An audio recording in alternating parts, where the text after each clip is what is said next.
Nice. Hey, I'm going to go through some basic fundamentals. We had a look at the side control escape, the underhook escape. We've had a look at the mount and the mount escape over the last couple of weeks.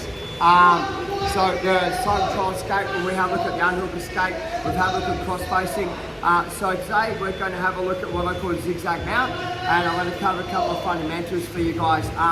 This is the system I use.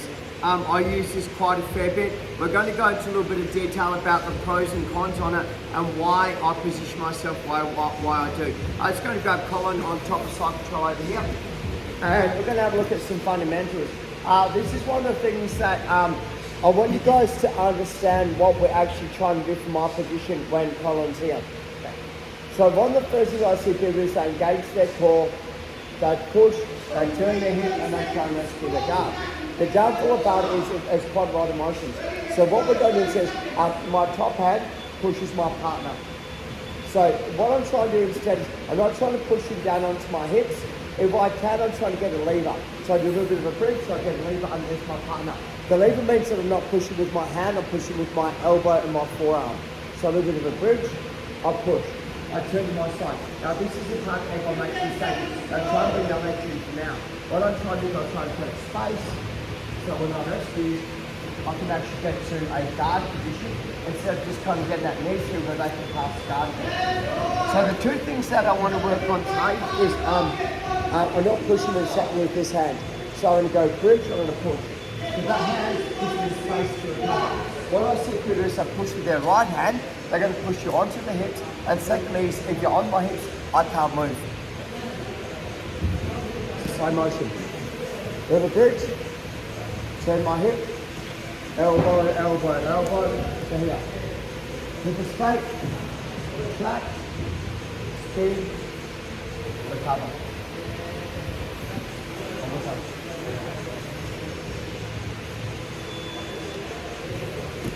So from here, a little bit of a bridge to get momentum. Elbow, elbow, elbow, turn. Walk, recover, come up. 1, 2, 3.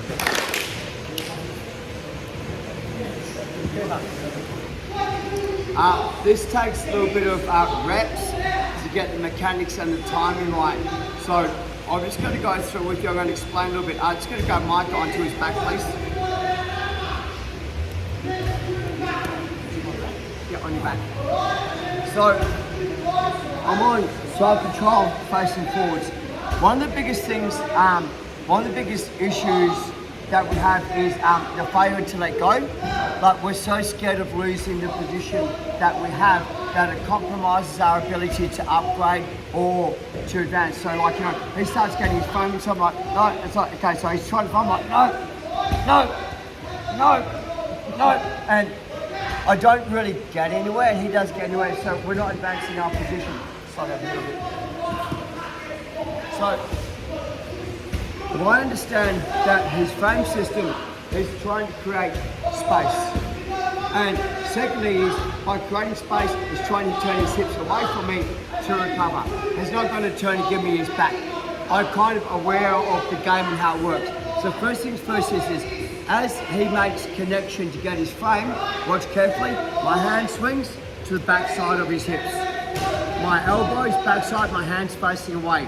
As he pushes and hip escape.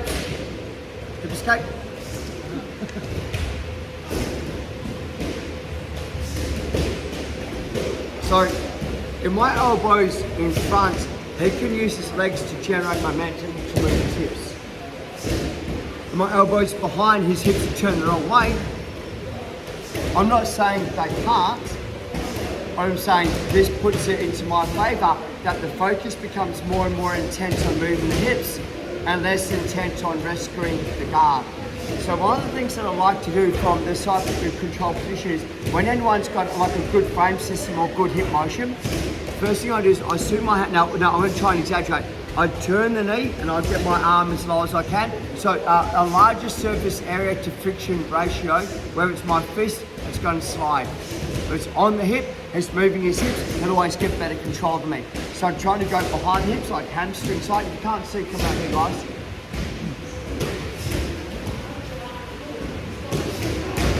So he makes connection to frame. First thing is this, I swing to here. They're generally going to try and push. This is the part that I want. See, as he pushes my frame, the space between his head and his frame system's gone. Swing on the inside, change through. And again.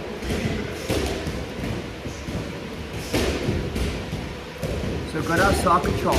Once again, the biggest fault I see is people try and hold the side control position instead of taking away the small steps. The first thing I do from there is I backstroke and I go onto the hips. It makes it harder, not impossible, for him to be able to move.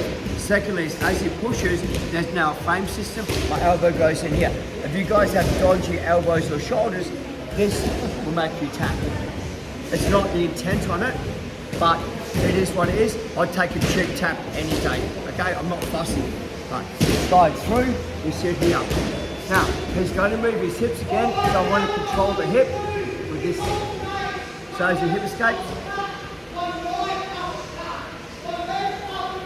control the hip. So, jump up.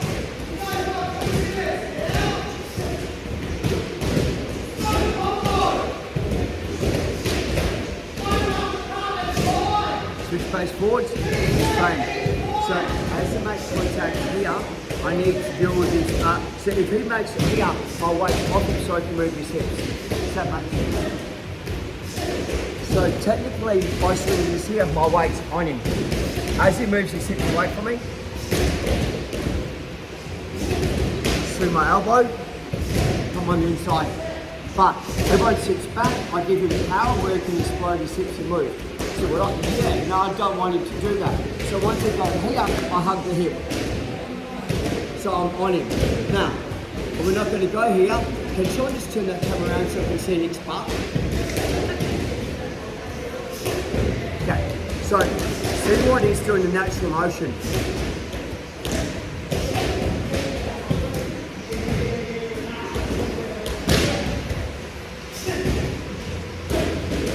We're not going to go there yet, we're not ready.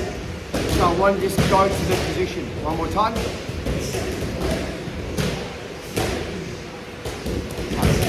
Contact, contact. Pushes, swim, switch, hold the hip. Nice and tight. Head low, frame low. 1, 2, 3. Let's go. Do it a couple of times here, swap over. Don't put on the blanket first. Okay. I'm going to cover this. I'll just grab Nick out front first of all, on his back. Look, there's switch face forward, side control. Heaps of different ways to it, but depending on what I want to do. So for me personally is, anytime that I like to have my legs this way. I see people with this as well, there's nothing wrong with this. This is purely that I'm under and I'm going across the body and I have head control. This is only when I don't have head control. Just, so if I have this and Nick tries to turn towards me, there's no need to block the hip tap because I've got the head control.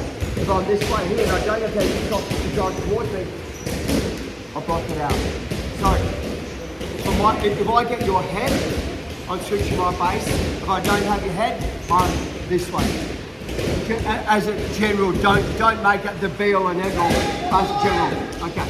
So once again, he makes contact, I switch, turn the hips, come over here. First thing I'm going to do for me is I'm going to pick up the bottom leg. First thing, pick up the bottom leg. I put both hands and I hip escape backwards as far as I can. My partner will generally try to hip escape to come over. Now watch. Step over, grab the ankle, drive your hips forward, here's your first knee bar. I get this a ridiculous amount of times. So the reason being is I'm going to go back one step. Okay. The issue that I see is people get to here and they've done the right thing, but for me to get to mount, the distance I have to travel to get to mount, the ability for him to hip escape, bridge, push, all that.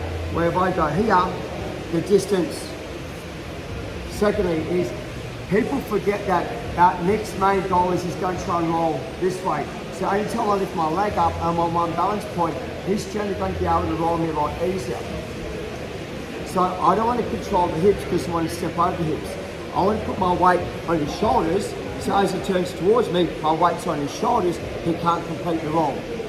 So this isn't just about the space, this is my weight, so he turns towards me, like he can't roll me. Where if I'm here, he's got a lot more weight. So it's not just that step over, it's about controlling the shoulder as well, which makes it hard for him to move. So I've switched my base, I've picked up a leg, I'm here. I hip escape, and what I'm doing now is, as he hip escapes, I'm going to go this. I'll pull the leg towards me. Foot goes down, knee goes down, and sit on my knees. Here. Put my foot out, he'll generally go, oh, and his foot. As soon as he commits his hands, I wrap his neck. This is very comfortable for me. You know what? I'll start that again. So we're here, hip escape, he moves towards me from here. Foot, create space, knee goes down, sits. Put my foot out. As he reaches, I create space, cross face. Elbow down, elbow high, lift my knee, tap my mount. It's one of the most uncomfortable mounts you're going to get. It's horrible. Let's move over here.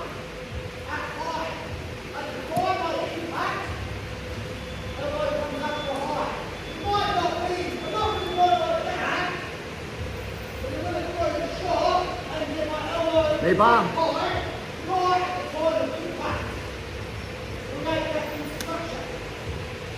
With my knee. Now, sit. He moves.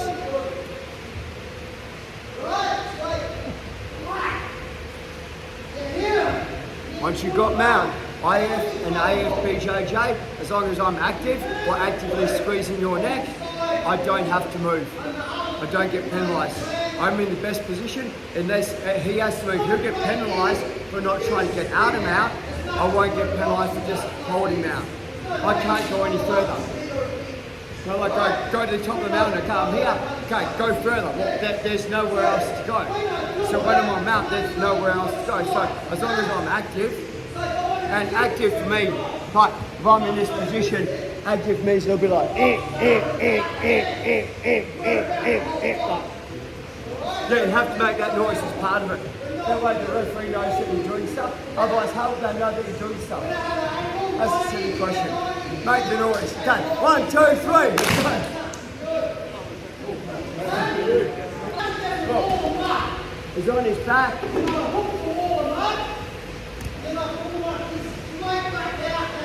I pull the leg towards me. I step in the valley to extend the legs. That's going to make him turn. My knee is against his quad. He can't roll any further. What most people are going to do now is they're going to realise they're in danger, they're going to retract the leg. As I retract the leg, I go to the side, but I'm tight. I put my foot out, they're generally going to go, I'll grab the foot.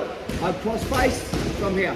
As I cross face and rolling down, I lift my leg up, that'll give me the mount position with the cross face. So I'm purposely going from side to side, create a space, put my knee in the space.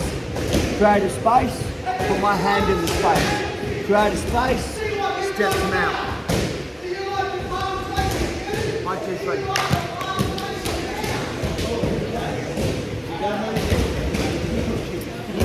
This is the next part. I'm going to make it really easy.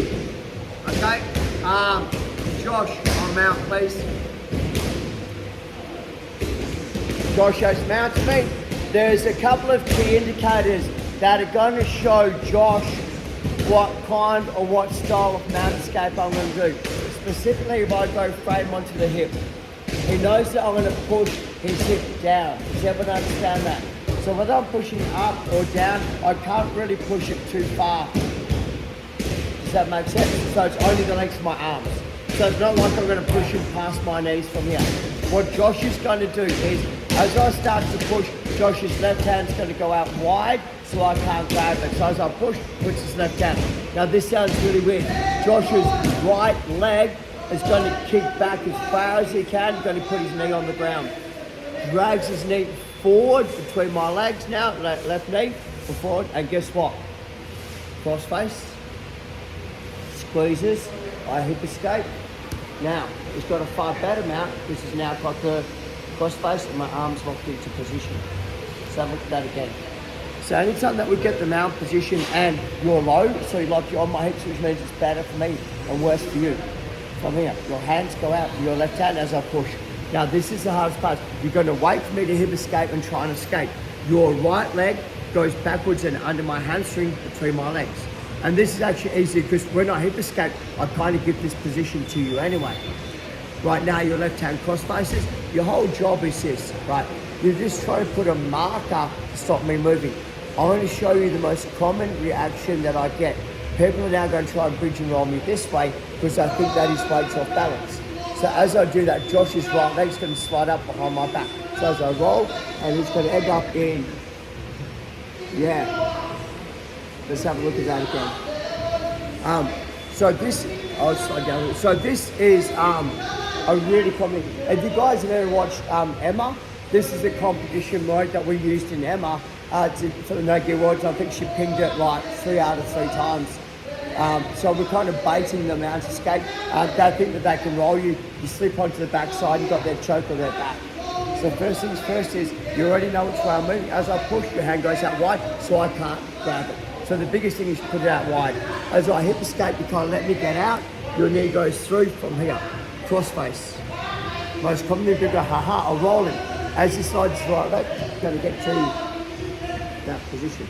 And let's just say, what happens if he's in the crisscross or his knees through, and I don't, all you do is cross face me, push my back on the ground, slide your right leg forward, and you're in a really good. So most people are now going to go, I've got a bridge and roll, you're going to do exactly the same thing, slide off to your right hand side, and still. So for me, this is a really basic move, but it's one of the most underrated moves from maintaining mount. Not really getting mount, just maintaining mount. Colin. Mount. So just for the purpose of drill, can everyone frame onto your partner's left-hand side, your right-hand side, just for the purpose of drill? This is also the most common side that people escape. So once we're here, I see people try and pick up the arm and all that. Let's just say that Colin throws his left hand out nice and wide. As I hip escape from here, he brings his right knee between my legs through the middle. Cross face. I turn, bridge, takes my back. But you actually don't even have to be good at jiu-jitsu to do this. You would like to see that one more time? Sure. Okay. Piles. It's been waiting for this moment a long time, man. Hey. So like, fuck, pick me for this one. I've been under your mount before you. So, frame. Now, your left hand goes out wide. Look, as I hip escape, smash your right knee between and cross it over. Cross face. Boom. I'm going to go with your roll and just. 1, 2, 3. Yeah, this is my mount. It's so fast as well. You're right, you're loading that mount. Yep. No, don't even have to be good at jiu-jitsu. So, let me just explain. If you don't know the knee to elbow escape, elbow to knee escape, that's what I'm doing. So I frame, I take my head down, I hip escape, I bring my knees through. So this is the escape I'm trying to do. So technically, I've given him everything he needs. He's just got to read the play. Does that make sense? So it's not like I'm doing, like that karate. No, you did the punch wrong. You got to hit me like, you know what I mean? So. Or is it that type of zone? Okay, so from here, push. He reads the play. He allows me to escape. Because if you hold on, I can't escape. So as I escape, I'm like, wicked. Uh-oh, boom. So I'm like, man, this is bad. He cross faces me. So technically, all his weight is now onto his left-hand side. I'm like, wicked, this is really good for me to roll. As I grab and as I extend, he slides his right knee up behind my back, which changes his weight. He's now on my back and he gets a back choke. Let's have a look at that one more time. So from here, slide back a little bit, sorry James. I attack the hip, I turn to my side, I hip escape. Knee smash, boom, cross face. Haha, bridge, and he slides his right knee. What I'm missing is, so you want, at this point, you want to... Yeah, so let me explain. Can someone slide that back? Because you've got a really good picture of my nose. Just about a half metre. So my rollover. Okay, look. Lock the knee, lock the hand, roll. So the thing is, all his weight is on this side. So once he puts his right knee behind my back, all your weight is now on your right hand side because your right knee's down. So you've transferred your weight technically from being on the left hand side to my right hand side. So as I bridge. So I'm going to get the knee down faster. Yeah, but even if I don't bridge and roll, you're still putting your knee on the ground. So you don't wait for them to bridge and roll. Just do it because you want the high mounts anyway. So I'm not going to simply go, man, will you bridge? Just take them out. Right? Sometimes it's not worth waiting for shit, guys. Just take it. Change partners, 1, 2, 3. 2-minute round. Let's go. Does that help?